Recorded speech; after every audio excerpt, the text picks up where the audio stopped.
What does implied mean in inference questions? Have you ever read a story and felt like there was more to it than what was written? That feeling is often tied to something called implied information, especially in high school exams. So, what does implied mean in the context of inference questions? Let's break it down. When you see an inference question, it usually means you need to read between the lines. The information might not be directly stated in the text. Instead, the author gives hints or clues that suggest a deeper meaning.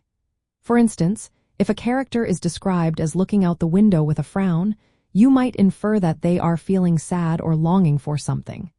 The text does not say this outright, but the clues are there for you to pick up on. Inference questions are designed to test your ability to recognize these hints. They often use words like suggest or imply.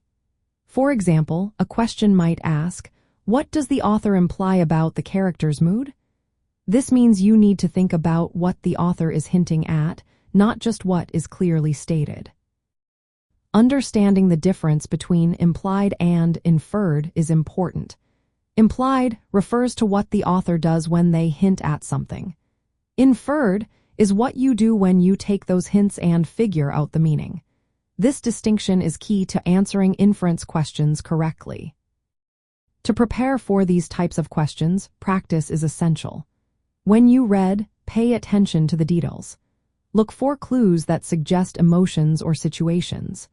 For example, if a character is always late and seems tired, you might infer they have a busy life, even if the text does not say that directly. Being able to distinguish between what is stated and what is implied helps you answer inference questions more accurately. This skill is not just useful for exams. It also helps you understand stories, articles, and conversations in everyday life. As you study for high school exams, try reading short passages and asking yourself what the author is suggesting. Use evidence from the text to back up your answers. This practice will sharpen your ability to spot implied meanings and improve your performance on inference questions.